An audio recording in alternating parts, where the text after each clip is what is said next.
वक्रतुंड महाकाय सूर्यकोटि समप्रभा निर्विघ्नं कुरु मे देव सर्वकार्येषु सर्वदा आङ्किकं भुवनं यस्य वाचिकं सर्ववाङ्मयम् आहार्यं चन्द्रतारादितं नमः सात्विकं शिवम् गुरुर्ब्रह्मा गुरुर्विष्णु गुरुर्देवो महेश्वरः गुरुः साक्षात् परब्रह्मा तस्मै श्री गुरवे नमः सरस्वती नमस्तुभ्यं वरदे कामरूपिणी विद्यारम्भं करिष्यामि सिद्धिर्भवतु मे सदा ॐ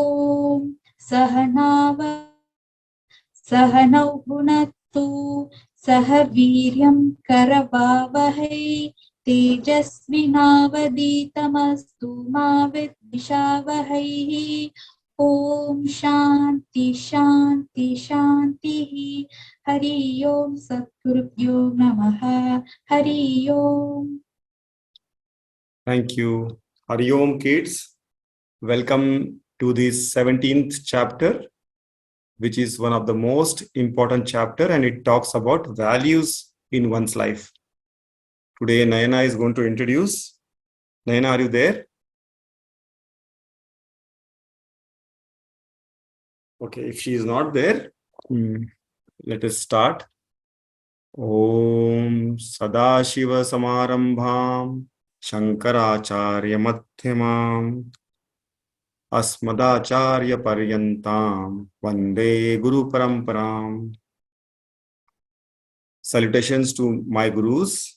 Gurur Brahma, Gurur Vishnu, Gurur Devo Maheshwaraha, Guru Sakshat Parabrahma, Tasmai Shri Guruve Namaha. Today we have already completed six lingashtakams. Today is seventh one, which would be explained by Raghav. First he will chant and then he will explain us. Over to you, Raghav. Hari Om, sir. Thanks for giving me this opportunity. Today I will be chanting the 7th verse of Lingashtakam. Ashtadalopariveštitalingam sarvasamudbhavaकारणलिङ्गम् अष्टदरिद्रविनाशनलिङ्गं तत्प्रणमामि सदा शिवलिङ्गम्. So the meaning of this 7th verse of Lingashtakam is, I salute that eternal Shivalingam, which is surrounded by 8 petaled flowers, which is the cause behind all creation and which destroys the 8 poverties. I salute that eternal Shivalingam. Thank you, sir, for giving me this opportunity. Dhanyavadam. Dhanyavadam. Thank you very much, Raghav. Explained very well and also chanted very well. I would just like you to bring your attention to this Ashta Daridra. What is that, children? What is that 8 poverty? Anyone? No, sir. Krodha, Lobha, Mata. Excellent. Matsarya. Excellent. So that becomes 6.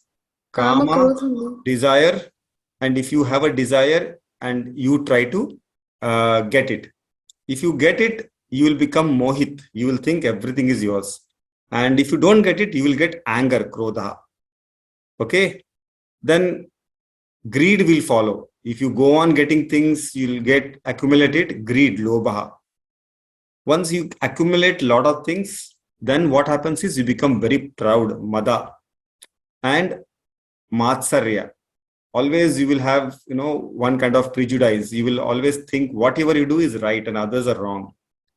These are 6. These are 6 poverty of human or disease inside the human being, which has to be taken out, and it is done by gurus. These 2, because it is Ashta, I have added, is the ego. The ego which we always carry, that because of so many things you have, we have also become egoistic. And finally, the ignorance of you are God. Ignorance that you forgot that you are the God. Everything is God, so you are also part of God. That ignorance all makes 8. Ashta Vikaraha. This is taken away by doing puja to Shiva Linga. We'll move to 8th Lingashtakam by Nitila. Over to you, Nitila. Yes, sir. Hari Om all. Today I am going to chant Lingashtakam verse 8. Sura Guru Suravara Pujita Lingam Suravana Pushpa Sadachita Lingam Parat Param Paramatmaka Lingam Tat Pranamami Sada Shivalingam. The meaning of this verse is, I salute that eternal Shiva Lingam, which is worshipped by the preceptor of gods, Lord Brihaspati, and the best of the gods, which is always worshipped by the flowers from the celestial garden, which is superior to even the best and which is the greatest. I salute that eternal Shiva Lingam. Dhanyavad. Yes. So, first of all, thank you, Nitila. Excellently chanted and explained. We have seen Brihaspati, Lord Brihaspati, in which chapter do you know? Anyone? I'll give the hint. It is Vibhuti of Lord Krishna. Chapter number 10. If you remember Brihaspati, I am Brihaspati among all the gurus. So also Brihaspati is known in our scientific way as Jupiter. This Jupiter, if you see, is in the middle of all the planets. And it is the biggest of all the planets, also called as Guru Graha. So that which is biggest of all also worships the Paramatmaka Lingam. With what? With celestial flowers, with all the things which are there in universe, decorate it. And that's how this Lingashtakam is so powerful. So children, with this, we complete the Lingashtakam. And lastly, can anyone chant for me? So can I? Yeah, go ahead. लिंगाष्टकमिदं पुण्यं यः पठेश्वर सन्निधौ शिवलोकम् आप्नोति शिवेन सह मोदते. So that means whoever chants this Lingashtakam, when you are near the Linga, he will be always taken to the abode of Shiva. That means to the Svargaloka or wherever, or actually you will be taken away from this life cycle of life and death. And you will always be blissful. As you know, who is besides Shivalinga always? Who is he? The Nandi. He's always there. So he's always blissful. I think someone's mic is on. Okay. So now coming to our chapter. Okay. I will just make a brief summary because someone might not have joined before. In 2 minutes, I will summarize what we have done. There was a question by Arjuna. What happens to those who are scripturally illiterate? Means those who don't read Bhagavad Gita. So what happens, whether their bhakti is right or wrong? To that, Krishna answers from second verse that bhakti depends upon one's nature. If you are not following the guidelines, then it will go according to the nature. So that nature may be 3 types: satvik like Rama, rajasik like Drona or Bhishma, and tamasik like the cruel Raja, the Kamsa. So the best way is to read scriptures. If not that, then your human character, Dehinam Shraddha, the faith which is there inherent to you, will take your way. And it is divided into 3: satvik, rajasik, tamasik. But he wants in the second verse, Tam Shunu. Listen carefully, children. That's what he's telling. Listen, Arjuna, O Bharata. Because this is all about training oneself. The younger you are, the better you get trained. And once you are trained, you are like, your mind is not going to waver or sway in different direction. The motive of the worships is very important when you do pujas. Not how you do the pujas, the motive behind it. So if you have a motive of growing spiritually, it is satvik. If you want to grow only materialistically, money, wealth, famous, everything on the earth which is materialistic, then you are rajasik. And you means the person who is doing worship. And tamasik, definitely when people try to harm others by doing some kind of tantric puja. So motive of the worship divides the worship into satvik, rajasik, tamasik. Before going to the next verses, we will see a temple story of Chidambaram temple by Salokya, I think, right? Yes, sir. Yeah, go ahead. Chidambaram temple history.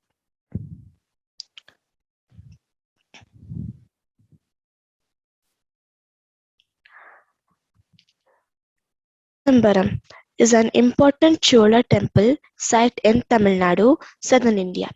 Most of the temples at Chidambaram were built in the 12th and 13th centuries CE. The site is dominated by the huge gateway tower of the Nataraja temple, but Chidambaram also boasts the first Devi or Amman shrine, the first Surya shrine with the distinctive stone chariot wheels with, which would adorn many subsequent temples, and the first large Shivaganga tank. In this respect, Chidambaram is something of a transitional site linking elements of the old and new styles of Indian temple architecture. So next slide. Yes. The name Chidambaram, one of the several from antiquity, derives from the Tamil Chidambaram, meaning little hall. The site was chosen because, according to mythology, it was the precise spot where the Hindu god Shiva had once danced in a grove of tilai trees. The dance was in fact a competition between Shiva and Parvati, and naturally the great Shiva won. The story became a popular subject in Hindu art over the centuries.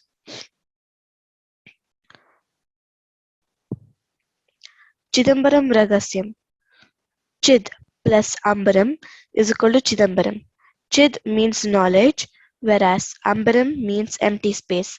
The meaning behind this Chidambaram secret is that human holds possession of nothing. There is a small gate in the Chitra Sabha which is covered by a screen and it will be removed during the time of Arati. No portrait statue of the deity appears here. A Vilva arch made of gold is hung and displayed for the devotees. The arch will be hung without any support, that is, without any portrait or statue. The secret behind this is that the Lord here is seen as the form of sky. The sky has no beginning and no end. This means that the devotees can only feel the presence of the Lord Almighty. Chidambaram is one of the sites among the five manifestations of the nature. So next slide. Correct. So one more. The temple story.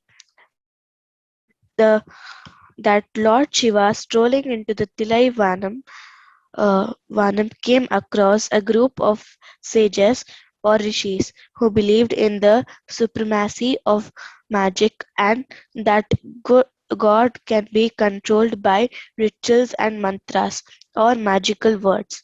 Lord Shiva strolled in the forest with resplendent beauty and brilliance, assuming the form of Bhikshatna, a tramp seeking alms. He was followed by his consort Vishnu as Mohini. The sages and their wives were enchanted by the brilliance and the beauty of the handsome tramp and his wife. So next slide.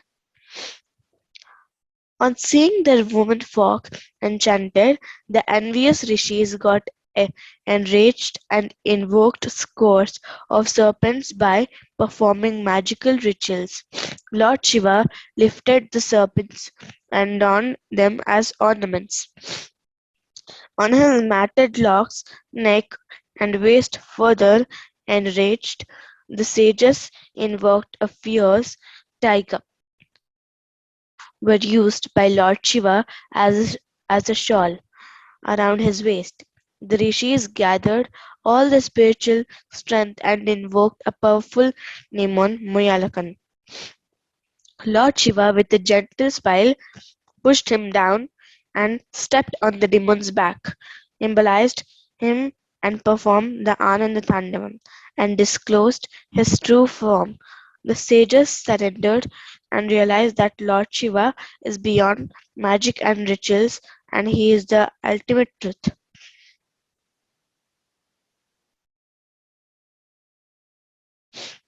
The Ananda Tandava posture. The Ananda Tandava posture of Lord Shiva is one of the famous postures recognized around the world by many.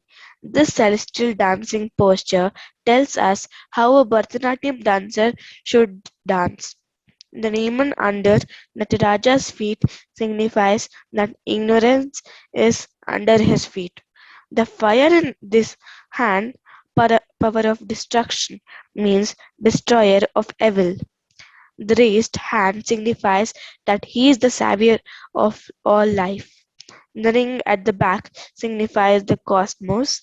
The drum in his hand signifies the origin of life. Panchabhuta Sthalas. Chidambaram is one of the Panchabhuta Sthalas where the Lord is worshipped in his manifestation as sky or agyam. Pancha meaning five, Bhuta meaning the elements, earth, water, fire, wind and space, and Sthara meaning location.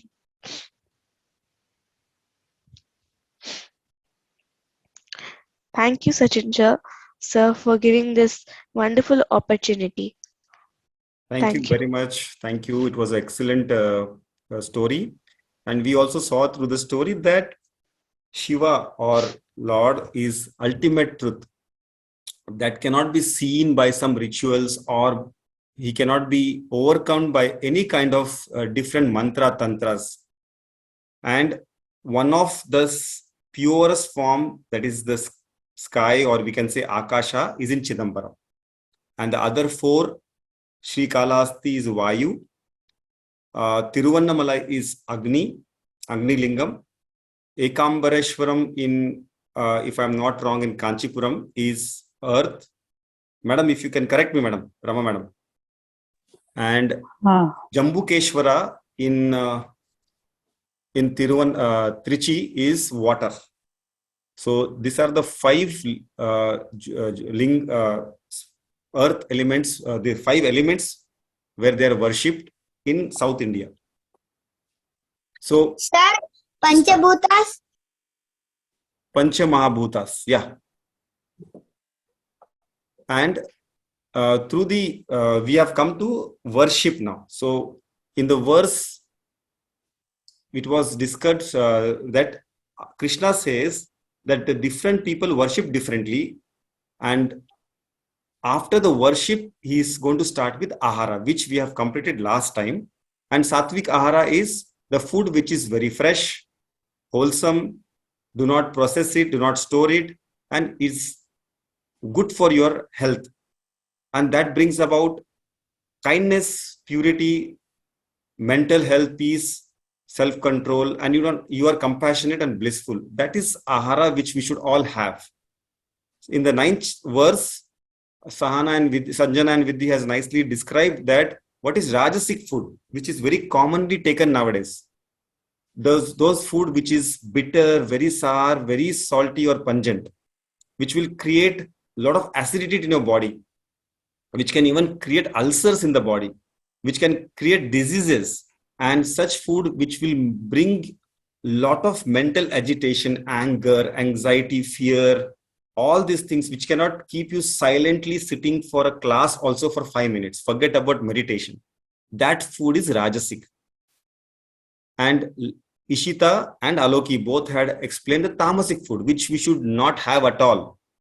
And that food that are eaten after cooking and keeping it in the fridge, or it has been kept for a longer time.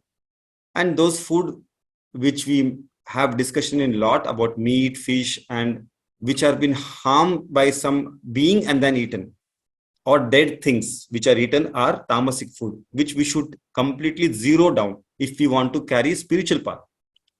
And this food, when you eat or drink, you know what happens. You become very lazy, you feel tired, you are not able to, be active, you are always forgetting things, and mostly What is lethargy? you become slow, you become very slow. People who drink alcohol, they become very slow and they fall down also. That is lethargy. Finally, we all know now that ahara doesn't just mean eating things. It is through your five senses, what you take inside. Consuming through your five senses: sight, hearing, touch, taste, and smell. So whatever you see, hear, good things is ahara. Okay. So mind your senses and your mind will mind itself. Okay. Remember these five senses, children. And in, I think, last class, we stopped here. Swastik and Vishnu explained about the yajna part. So satvik yajna. So what is satvik yajna? We have seen already the pancha mahayajnas, which we all have to do without failure, without a holiday, without a break. And we try to do, slowly we will introduce. After getting up, doing your routine and taking a bath, we do Pitru Yajna. We first pray to our own ancestors. Then Brahma Yajna. We study scriptures, which we are doing actually. Deva Yajna, like doing puja, offering to the God in your home. And then giving to the Bhuta Yajna, to the ants, birds, cows, dogs, feeding them, taking care of them. And Atiti Yajna or Manushya Yajna. If you are a teacher, you are teaching children. If you're a doctor, you are helping the patients. If you're an engineer, you're building bridges and roads and buildings. You're helping Manushas. So these five yajnas, without any expectations, without anything in returns, is satvik yajnas, which everyone has to follow. We have discussed the importance. Today we start with 12th verse. I think we have done 12th also, right? Yeah. Pragnya has nicely explained about. Pragnya, you are there? Yes, sir, but I've not explained. We didn't do it last time. Okay, then let us. Samriddhi, you are there, Samriddhi? Yes, sir. Okay, then Samriddhi will chant after Madam this verse and then explain it, and then finally we will go to the next. Madam, over to you. Yeah. Hari Om, Shri Gurubhyo Namaha. Abhisandhaya to phalam dambharthamapi chaiva yat yijjate bharata shrestha tam yagnam vidhi rajasam. There's a mistake in the slide. After phalam in Sanskrit version, you have to give a little more gap. Okay, it is okay. Now, see, whatever is marked with red letters, that is Mahaprana. You have to stress and pronounce. Abhisandhaya. Samriddhi, Yes, sir. you have to chant Repeat, after repeat. Madam. Yeah.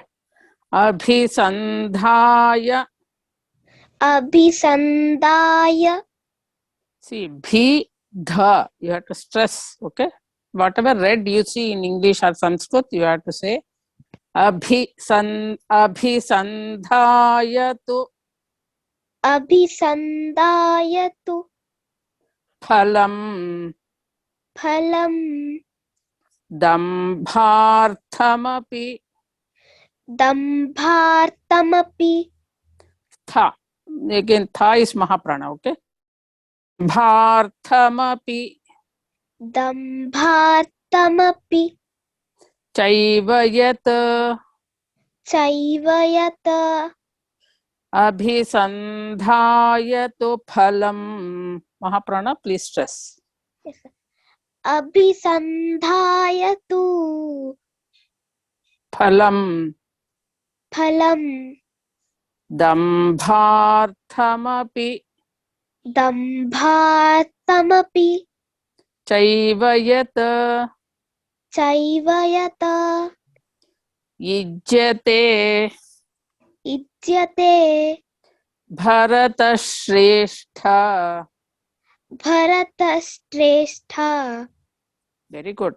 Tam yagnam Tam Yagnam Vidhi Vidhi Rajasam. Rajasam. Very good. So now I will first I will chant. Later we can all repeat. Abhisandhayatu phalam. Abhisandhayatu phalam. Abhisandham Phalam. Dambharthamapi chaiva yat. Dambharthamapi chaiva yat Ijjate Bharatashreshtha. Idyate Bharatashreshtha Tam yagnam vidhi rajasam. Tam Yajnam Vidhi Rajasam Vidhi. Vidhi. Rajasam. Okay. Okay, thank you, ma'am. Samriddhi, you can go ahead and explain.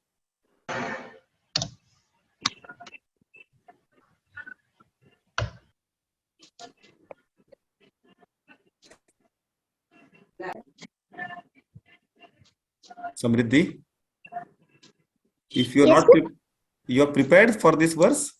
I think it's Pragna who has to do No, that. Okay. we have given to two people. First, Samriddhi will explain and then Pragna will Okay. explain details. Yeah. If not, we will ask Pragna. No problem. Samriddhi, you are ready or we should ask Pragna? Sir, can you ask Pragna? Yeah, I have to. There is no way, no? But children, what I want to tell is the first discipline which we should have is whenever is given verses, you should confirm it, right? You should ask your mother and father that whether I had got a verse, whether I am presenting. And if you are not, you should tell me at least 2-3 days before, right? All of you, not only Samriddhi, anyone who is not doing that. Because that way, the class will be more interactive. Otherwise, I can go on speaking every verse. It is not right. Children should take participation. That's why I'm giving the verses, right? So you have 1 week. And in 1 week, if you sit for 15 minutes, you can do the verse very well. Many children are sending the PPT by themselves. So I urge to the parents who they are listening now, please check into the WhatsApp group. We hardly send 2 WhatsApp in a week, and that has to be replied if you are not going to chant or not going to prepare. So you had sent me,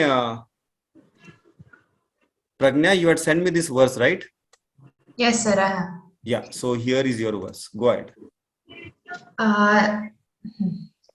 Namaste everyone. Today I'll be explaining the further part of the 17th verse of the 12th chapter. I hope you will enjoy. You can see it, right? The verse?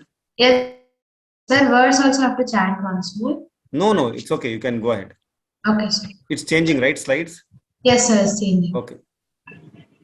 So we'll start off. In the above verse, Sri Krishna describes the attitude of a rajasik person. The characteristic traits of the above guna are like that neither good nor bad. They're self-centered. They care mostly only about themselves. They're egoistic, like they think that only they are the greatest, and they're individualizing. People with the above qualities are more oriented or drawn to personal aims. They care only about what they want to achieve in life. They're constantly focused on making an impression in front of others and performing actions for name and fame. Like if they only want to do it for sure, like they want to do it very, suppose a puja, they want to do it only grandly, not because of the bhakti they have towards God, but so that the people who are attending the puja come and see that, oh wow, this Just a minute, I will mute him. Yeah.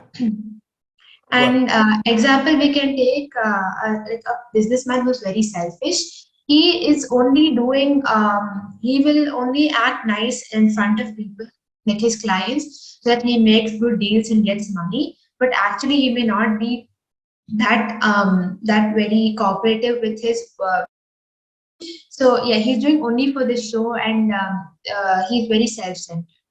Next slide. Worshipping God in form of meditation and puja with intentions and desires in mind becomes selfishness. If we are performing rituals that are just to please people and the world around us or to satisfy our ego, then depends rajasic nature. So so we can, it is rajasic because at least we are praying to God, but the bad part of it is that we're not doing it with pure bhakti. So as I said above, we're doing it only so that people can see how well we are able to do the puja. Example, suppose if you want to attain a certain position in school, like if you want to become a head girl, then suppose elections are going on, then you suppose you will not you, like maybe not you, with some other people, they may pray to God only because of that, and on the other time they won't remember God. Next slide. But as we all know, in this world still there is goodness and pure bhakti does exist.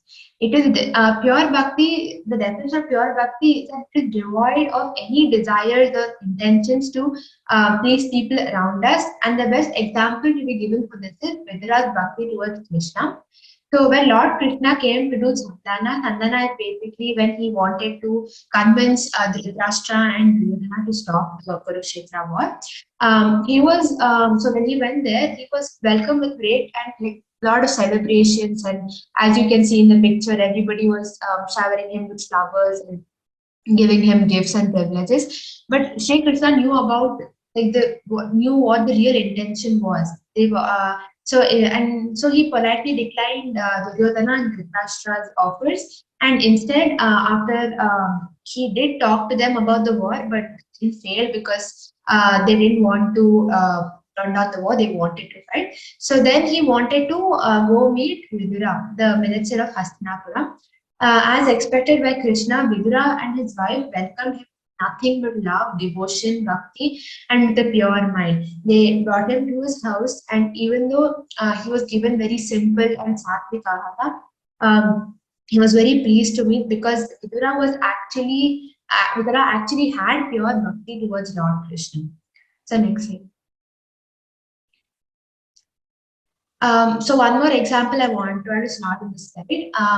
There's an idol in Tanjavur. It's called Bhikshatana Bai.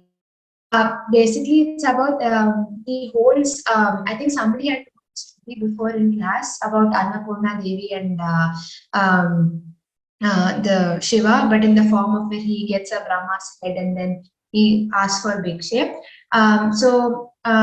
All the people, like, he went all around to get the bhiksha before reaching Annapurna Devi. So when everybody started giving him like a lot of they gave them like lot of rice, money, sometimes even clothes. But then there was not pure devotion. They just gave it. But then Annapurna Devi, even though she gave just like a small handful of rice, the whole Brahma's head got filled up, and thus it shows like even though it's a small amount, you have to give it with pure devotion and not just for the sake of it. Other people were doing so the people around them could see the kindness. So so all these examples should be the bonding between us and Brahman. Let that love and devotion towards him be pure and devoid of desires. He who has made us also knows what to give us and how to move forward in our journey. It was easily understandable for all of you, and you could enjoy his presentation. Hari Om and Dhanyavad. Excellent presentation, nicely prepared slides. Thank you very much. With this, we have seen the satvik and rajasic type of worships. Now we are very clear. If you start expecting what happens, it is a rajasic type of worship. And if you and if you are not expecting anything, like a mother doesn't expect anything from the children, it's a pure love, and it is always like that till she is there serving the child. Similarly, a bhakta doing anything for the God without expecting any returns is satvik yajna. We go to the next verse, that is 13 by Rishikesh and Vishwesh. Rishikesh will chant with ma'am. He will learn chanting and then we all will do chanting with. Over to you, ma'am. विधिहीनमसृष्टान्नं मन्त्रहीनमदक्षिणं श्रद्धाविरहितं यज्ञं तामसं परिचक्षते विधिहीनमसृष्टान्नं विधिहीनमसृष्टान्नं मन्त्रहीनमदक्षिणं मन्त्रहीनमदक्षिणं श्रद्धाविरहितं यज्ञं श्रद्धाविरहितं यज्ञं तामसं परिचक्षते तामसं परिचक्षते. Beautiful, very nice. Okay, let us all chant together after I chant. Vidhihinamsrushtanam विधिहीनमसृष्टान्नं mantrahinamadakshinam मन्त्रहीनमदक्षिणं श्रद्धाविरहितं यज्ञं श्रद्धाविरहितं यज्ञं तामसं परिचक्षते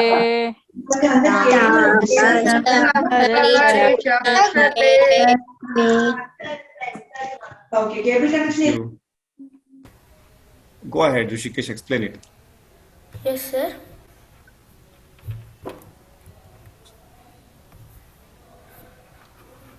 In sacrifice, the devoid of faith and contrary into the injunctions of the scriptures, in which no food is offered, no mantra chanted, no donation made, is to be considered the mode of ignorance. At every moment in life, individuals have choices regarding which actions to perform. There are proper actions that are beneficial for society and for us. At the same time, there are inappropriate actions that are harmful for others and us. However, who has decided what beneficial and what is harmful? And in a case a dispute arises, what is the basis for resolving it? If everyone makes their own decisions for their own selfishness, then the pandemonium will prevail. So the injunctions of the scriptures serve as guide maps and it shows the way. And whenever a doubt arises, we consult the scriptures for ascertaining the propriety of any action. However, those in the mode of ignorance, those who are always who do not have faith in the scriptures, they carry out religious ceremonies but disregard the ordinances of the scriptures. Thank you. Hari Om. Hari Om. Thank you very much. Vishwesh, would you like to explain in details a little bit more? Yes, sir. Can you hear me, sir? Yes. Here, Sri Krishna describes the attitude of tamasik individuals towards action using the symbolism of a sacrificial ritual once again. He says that the tamasik attitude towards action disregards shastra or scripture. Scripture refers to a higher law, any notion of ethics or morality. Faith in the mode of darkness or ignorance is faithlessness. Sometimes people worship some demigod just to make money and then spend the money on recreation, ignoring the spiritual injunctions. Such ceremonial shows of religiosity are not accepted as genuine. They are all in the mode of darkness. They produce a demoniac mentality and do not benefit human society. Good. Can you give an example of such type of worships or yajna you have done? Okay.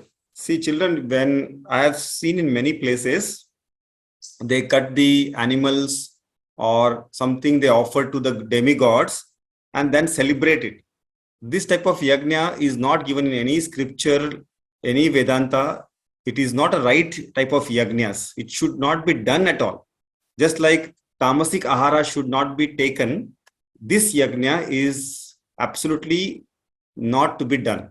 So this you understand, and then we go ahead. So, but sometimes it is done from so many generations. So at least now that you have known, so if you are doing it or by mistakenly you have done it, no problem. This harmful yajnas has been done because of ignorance. God will forgive us because now you have got the knowledge. So you step from tamasik to rajasik. It's good to expect something when you are young, your children, when you go for a birthday gift you pray, you also get a return gift. So it's okay at the small age, but from tamasik to rajasik, and then finally you have to step up. That is satvik yajna. That satvik yajna we have seen, it was without any expectations, you do your thing. And in 3rd chapter, we might do one day in Bhagavad Gita, it is about karma yoga, how to do your everyday's work. If you are going to school, is there a smile while going to school, or are you crying and going to the school? Not only you are crying, but you are making your entire family cry. Get up early, go to school, you run fast. All these things are not proper karma, means not proper daily routine. So yajna means not go and sit in a place and do some japam or worship. Daily, whatever you are doing, even how you speak, how you walk, how you talk, how you eat, should be considered as yajna. Then only it is spiritual or sattvic. There was a story of Nachiketa, but I think Anjana has exam, so next time she will do it. We will come to 14th verse. Swastik and Padma, they will explain. Ma'am, there was no markings in this 14th verse. Yeah, there is no Mahaprana in this. Oh, very good. Okay. Okay. So, where there is no red mark, no Mahaprana in that particular sloka. Okay. So over to you, ma'am. Swastik, you will chant after ma'am. Okay, sir. See here, the full first line we have to chant without any break after. Okay. So just fully. So yeah, complete. Fully you have to chant. Deva Dvija Guru. Deva Dvija Guru. Pragna Pujanam. Pragna Pujanam. Shauchamarjavam. Shauchamarjavam. Deva Dvija Guru Pragna Pujanam Shauchamarjavam. Deva Dvija Guru Pragna Pujanam Shauchamarjavam. Okay. See, Deva is not, there is no A bar on top of A of Deva. Deva, Dvija, Guru, Pragna Pujanam. Don't break Pragna Pujanam. Shaucha Marjavam. Deva, Dvija, Guru, Pragna Pujanam. Shaucha Marjavam.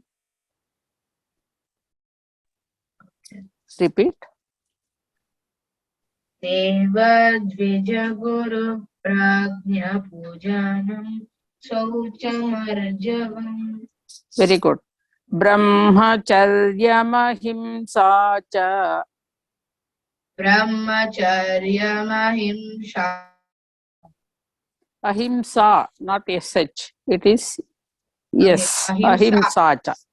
Yeah. Okay. Shariram tapa uchyate. Shariram tapa uchyate. Okay. Now let me chant. Then we all repeat. Deva Dvija Guru Pragna Pujanam Shaucha Marjavam.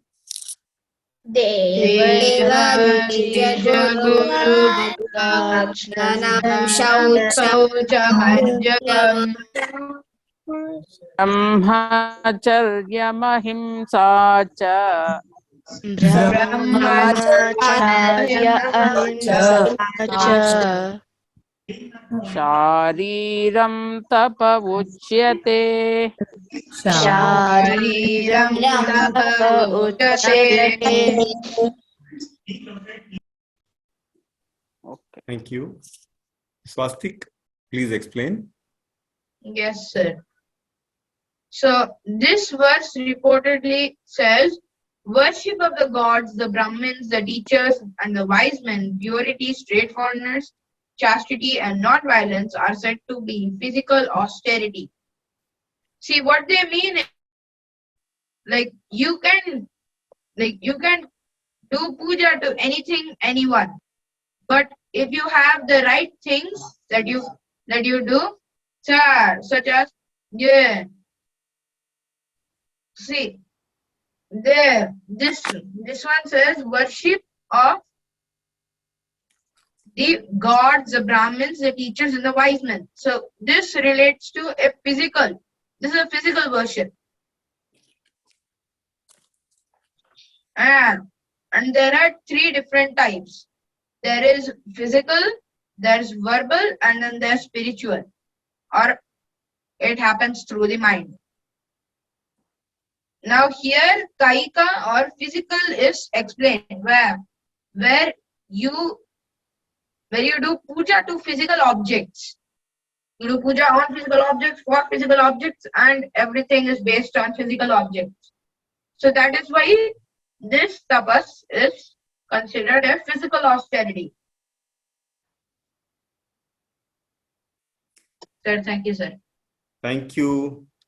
Would you like to add, Padma? Yes, sir. Go ahead. Over here, Sri Krishna explains the austerities and penances practiced by the body. The offerings to God should be given with proper respect.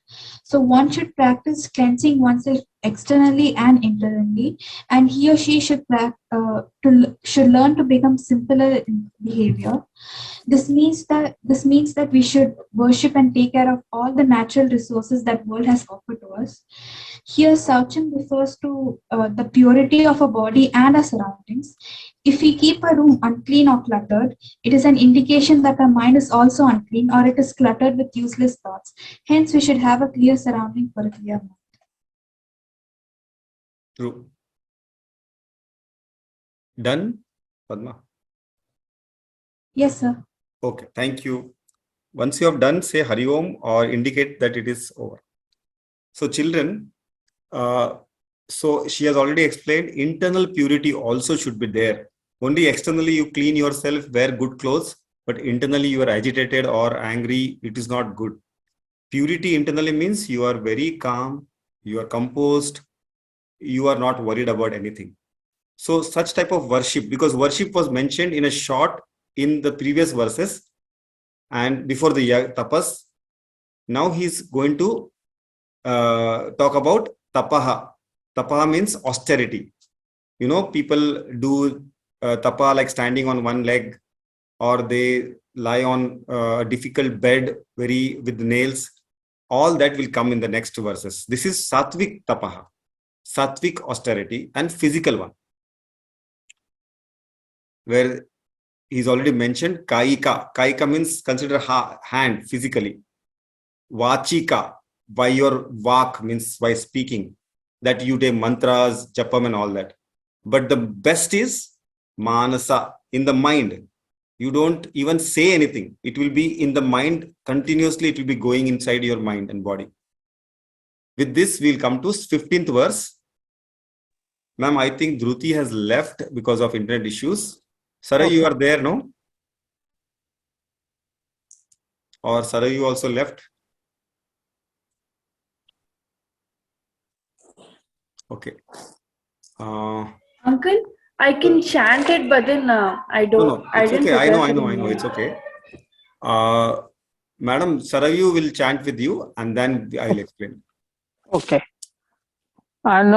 अनुद्वेगकरं वाक्यं सत्यं प्रियहितं च यत् स्वाध्यायाभ्यासनं चैव वाङ्मयं तप उच्यते अनुद्वेगकरं वाक्यं satyam No, priyahitam. Sarayu. See, Yes. please understand, madam will chant. First, she will completely chant. Then she will explain half of she will have to chant after her. Okay? Okay. अनुद्वेगकरं वाक्यं Anudvegakaram vakyam. सत्यं प्रियहितं च यत् Satyam priyahitam chayat. स्वाध्यायाभ्यसनं चैव Swadhyayabhyasanam chaiva. वाङ्मयं तप उच्यते Vanmayam tapa uchyate. Now let us all chant अनुद्वेगकरं वाक्यं Anudvegakaram Vakyam. सत्यं प्रियहितं च यत् Satyam priyahitam cha yat. Chayat. स्वाध्यायाभ्यसनं चैव Swadhyayabhyasanam chaiva. वाङ्मयं तप उच्यते Vanmayam tapa uchyate. Okay, thank you. Thank you very much. Children, with this verse, we will end today, but I will explain before leaving this verse. See, very important verse if you consider that we are young and we have to grow. The first thing when you communicate to someone is through your speech only, right? How do you speak that really gives a good impression or bad impression? Later on, they will understand whether you are a degree holder, whether you are in getting so many medals. That is later on. But first is speech. So this verse is very important for all of us. Now let us know what is the four component of speech or satvik way of speaking. So first is satyam. That you all know. Satyam means truth. You cannot say anything other than that. Okay? So any untruth is not a good way of speaking. Second would be hitam. You should always, your speech should be for benefit of yourself as well as others and the surroundings. So hitam cha, satyam hitam. And third is priyam. It should be it should not, once you listen to some nice music, you feel good, right? Same way, your vakyam should be also heard well and it should create goodness around the person. Priyam, lovable. And very important, anudvegakaranam. Means it should, by mistake also, by remotely also, it should not hurt anyone's sentiments, which is very, very difficult. Okay? Even though sometimes some people are wrong. Some people have not done the homework. Teacher doesn't immediately say anything, react anything. She will tell in a nicer way that please do your homework the next time.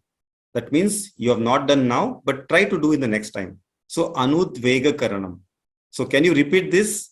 Satyam means, what is satyam, children? Truth. Yeah. Truth. Hitam means beneficial. Okay. Priyam means lovable. Anudvega karanam means not to, it should not be hurting anyone's sentiment. So component of correct speech is satyam, hitam, priyam, anudvega karanam. This is very important verse. I think we'll stop here. Next time we start with this verse. Dhruti she will start again next time. And sorry for Akash who has prepared well for the next verse. Akash, but can you just chant this mantra for us? Akash is there? Yes, sir. Om Om Purnamada Purnamada Purnamidam Purnat Purnamudachyate Purnasya Purnamadaya Purnamevavashishyate Om Shanti Shanti Shanti